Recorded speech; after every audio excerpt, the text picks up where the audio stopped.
नमस्कार दोस्तों, स्वागत है आप सभी का फिर से एक न्यू वीडियो में। दोस्तों, आज के इस वीडियो में हम पूर्णांक का घटाव सॉल्व करना सीखेंगे। पूर्णांक का घटाव, ये जो क्वेश्चन आपको दिख रहा है ना, ये पूर्णांक का घटाव है। और इसी क्वेश्चन का एक और दूसरा नाम है, वह क्या है? मिश्रित भिन्न का घटाव। दोस्तों, क्वेश्चन एक ही है, पहला नाम है पूर्णांक का घटाव, इसी क्वेश्चन का दूसरा नाम है मिश्रित भिन्न का घटाव।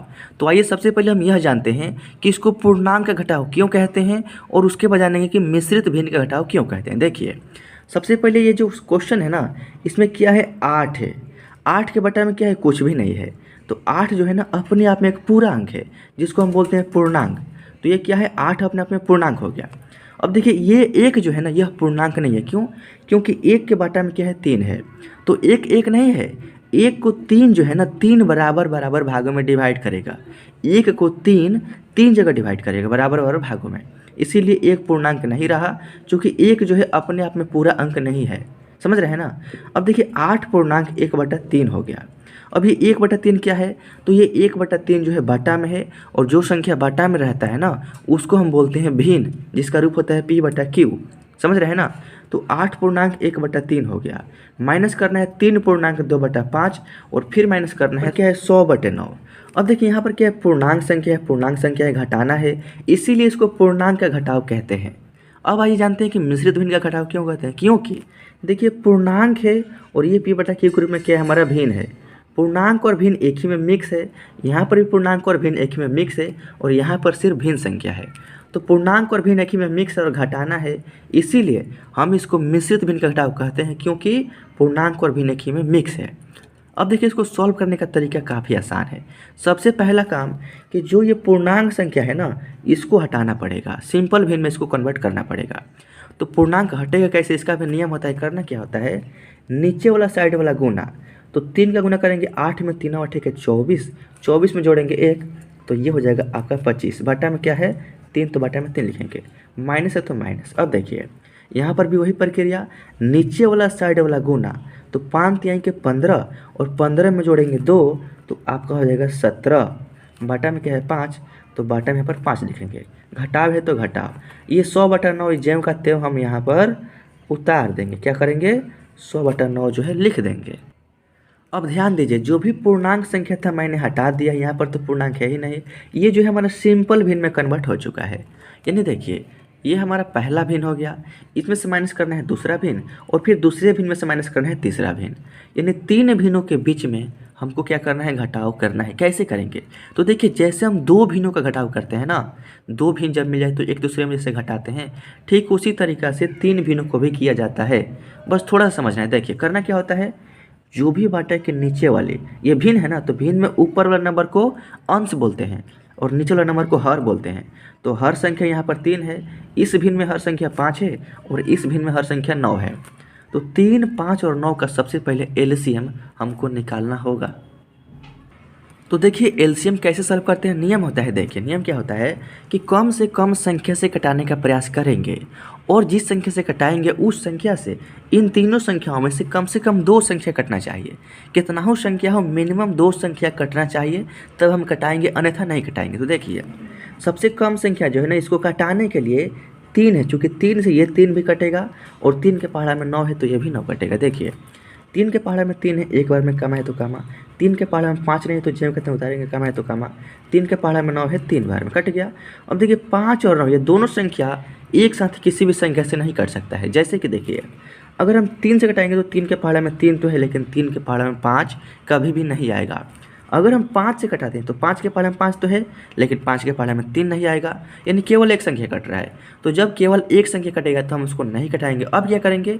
मल्टीप्लाई। देखिए, सबसे पहले यहाँ पर हमने 3 से कटाया है, उसके बाद नीचे वाला लाइन में 1 को छोड़कर क्या बच गया है? 5 और 3। देखेंगे 5 और यहाँ पर 3। अब देखिए, मल्टीप्लाई, 3 पंजे 15, और 15 यहाँ हो जाएगा आपका 45। यानी यहाँ पर 3, 5 और 9 का जो एलसीएम है ना, 45 आ गया है। तो अब करना क्या है? जितना बड़ा क्वेश्चन है उतना बार सबसे पहले एक लाइन खींचेंगे, बीचों बीच नीचे जो हमारा 45 यानी 45 एलसीएम आया है ना, उसको यहाँ पर लिख लेंगे। अब देखिए, करना क्या है? 3, 5, 9 का एलसीएम 45 हो गया। अब इसी 3 से 45 में भाग करेंगे। क्या करेंगे? इसी 3 से 45 में भाग, और जो भागफल आएगा उसका गुना 3 के ऊपर वाले नंबर में करके हम यहाँ पर इस बटा के ऊपर यहाँ पर लिखेंगे। तो जब हम 3 से भाग करेंगे 45 में तो 15 तिया होता है 45, यानी भागफल हमारा 15 आएगा। उस 15 का गुना करना है हमको 25 में। तो देखिए जब 15 का गुना करेंगे 25 से तो कितना होगा, देखिए 15 पंजा होता है 75, 75 का 5 लिखेंगे, हारसिन 7 हो जाएगा, फिर 15 दूनी के 30 हो जाएगा, और 7 हारसिन है तो 30 में 7 जोड़ेंगे तो ये आपका 37 हो जाएगा। यानी कहने का मतलब क्या है कि जब आप 15 का गुना करेंगे 25 में तो 375 आएगा, माइनस है तो माइनस। वही प्रक्रिया यहाँ पर भी 5 से डिवाइड करेंगे 45 में तो 5 9 का होता है 45, यानी भागफल आपका 9 आएगा। उस 9 का गुना करना है 17 में। देखिए 9 का गुना करेंगे 7 में तो 63 का 3 हारसिन 6, 9 का गुना करेंगे 1 में तो 9 और 6 हारसिन है तो आपका हो जाएगा 15, माइनस है तो माइनस। 9 से डिवाइड करेंगे 45 में तो भागफल आपका 5 आएगा, 5 का गुना करेंगे 100 में तो ये हो जाएगा आपका 500, 500 हो गया ना। अब ध्यान दीजिए यहाँ पर आपको थोड़ा सा समझना है। देखिए 375 के पहले यहाँ पर कोई भी चिन्ह नहीं है, 153 के पहले क्या है, माइनस का चिन्ह है तो ये संख्या माइनस में है, 500 के पहले क्या है, माइनस का चिन्ह है तो ये भी माइनस में है, ये दो संख्याएं माइनस में है, और 375 के पहले कोई भी चिन्ह नहीं है। तो जब भी किसी भी संख्या के पहले कोई भी चिन्ह नहीं रहता है तो समझिए वहाँ पर प्लस का चिन्ह छिपा है, यानी 375 जो है ना हमारा प्लस में है। अब देखिए करना क्या है, सिंपल सा, जो भी संख्या है डबल माइनस में है ना, इन दोनों को सबसे पहले जोड़ेंगे। क्यों? क्योंकि माइनस माइनस होता है प्लस, यानी संख्याएं जुड़ेगी लेकिन चिन्ह माइनस का ही रहता है। देखिए 3 में 0 जोड़ेंगे तो आपका हो जाएगा 3, 5 में 0 जोड़ेंगे तो आपका हो जाएगा 5, और 5 में 1 जोड़ेंगे तो आपका हो जाएगा 6, लेकिन माइनस में रहेगा। और यहाँ पर प्लस में क्या है 375, बाटा में क्या है 45, जो कि मैंने लिख दिया। अब सिंपल सा देखिए 375 में से घटाना है 653, यानी छोटी संख्या में से घटाना है बड़ी संख्या। कैसे घटाएंगे? देखिए करना क्या होता है कि आप बड़ी संख्या में से छोटी संख्या घटा सकते हैं, लेकिन जो बड़ी संख्या के पहले जो चिन्ह रहता है ना, यही चिन्ह आपको लगाना होता है। यानी कहने का मतलब क्या है, देखिए 3 में से तो 5 घटेगा नहीं तो इसमें से एक हासिल लेंगे तो हो जाएगा 13, 13 में से 5 घटाएंगे तो आपका यहाँ पर आ जाएगा 8। अब देखिए इसमें से हासिल है तो यहाँ पर 4 बच गया है, तो 4 में से 7 तो घटेगा नहीं तो फिर इसमें से एक हासिल लेंगे तो ये हो जाएगा आपका 14, यहाँ पे बचेगा 5, तो 14 में से 7 घटाएंगे तो आपका हो जाएगा 7, और यहाँ पे 5 बच गया है तो 5 में से 3 घटाएंगे तो आपका हो जाएगा 2, यानी 278 और बटा में 45। ये हो जाएगा इस क्वेश्चन का फाइनल आंसर। दोस्तों इसी तरीक़ा से इस टाइप के किसी भी क्वेश्चन को आप सॉल्व कर सकते हैं। आई होप कि आपको समझ में आ गया होगा। तो मेरे दोस्त अगर वीडियो अच्छा लगता है तो वीडियो को लाइक कर दीजिए, चैनल पर पहली बार तो सब्सक्राइब जरूर कीजिएगा। मिलते हैं नेक्स्ट वीडियो में किसी नेक्स्ट टॉपिक के साथ, तब तक के लिए जय हिंद, वंदे मातरम।